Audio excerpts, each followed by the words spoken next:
My name is Andrew Banyo, and I'm here today to introduce to you a man who has a wealth of information about a subject that concerns all of us, our money. I've never in my life encountered anyone who knew and could explain as clearly the fundamentals of our monetary system as this man, Byron Dale, who you will meet shortly.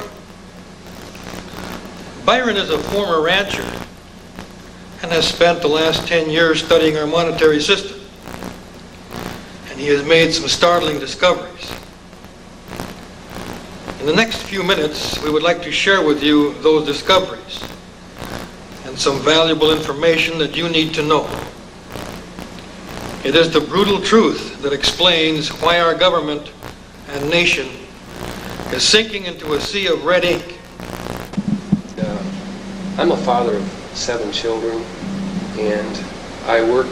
I'm the only income in our family, and my wife is at home, homeschools our children.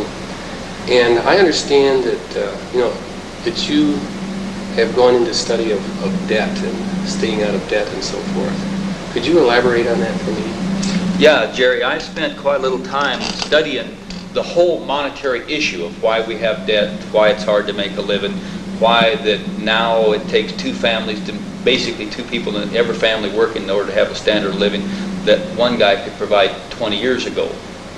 And I got into this quite different than most people do because I was just like you. I was the father of 2 sons, and I had a 3,000-acre ranch, and I was also very much into management and trying to understand the real concepts of management and how to make more and more money. I was quite into making money, and during that, and because of that, I went to a management meeting in Denver, Colorado one day. And it was at this management meeting that I began to, for the first time in my life, to think about money in a different way, rather than how to make more money, what money was and where it had come from. Well, just a second. What is money? Could you define that for me? Well, it's kind of hard to define now. At one time, that wasn't any problem. Because at one time, if you go back and study the Constitution of the United States of America and the 1792 Coinage Act, which is the first act they passed after they formed the Constitution that set up the mint. And in that, if you go back to Article 1, Section 8, Clause 5, it says Congress was to coin the money and regulate the value thereof. And then in Clause 6, it says Congress will provide for the punishment of counterfeiting the securities in current coin. There was trouble before, and they had to get a big loan from the American government to stay in business. And Massey Ferguson also had big financial troubles at that time, and they had to get a big loan from the Canadian government to stay in business. Also, of course, at that time we just had a little credit card debt. It was only about $500 billion. Today it's about $3.7 trillion. Also, then we just had a small government debt. It was only about $1 trillion. Today it's about $4 trillion.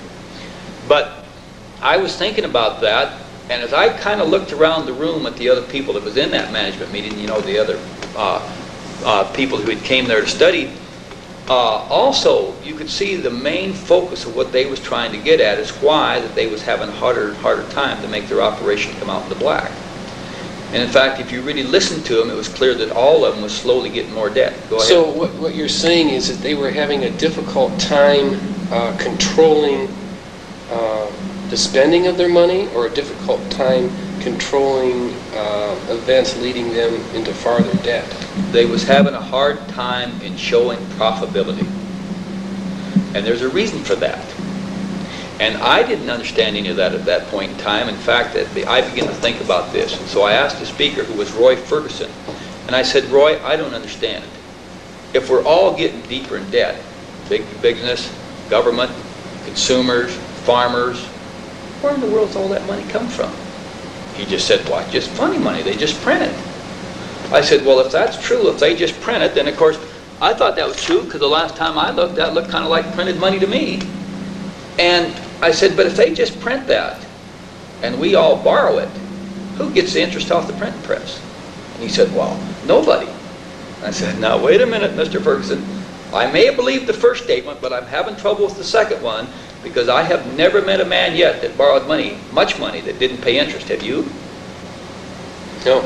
So if that's true, if they're just printing our money and we're all borrowing off the print press and paying interest, somebody's obviously getting it rich off the print press. Who's getting it? That was a good question, you know, and with that, face got redder than a beet, and he looked across the room and he said, what was it that you wanted? And as far as he disappeared, I had completely disappeared into thin air. And that's what got me studying and thinking about not how to make more money, but what money was, how it came into circulation, and how that affected my business life.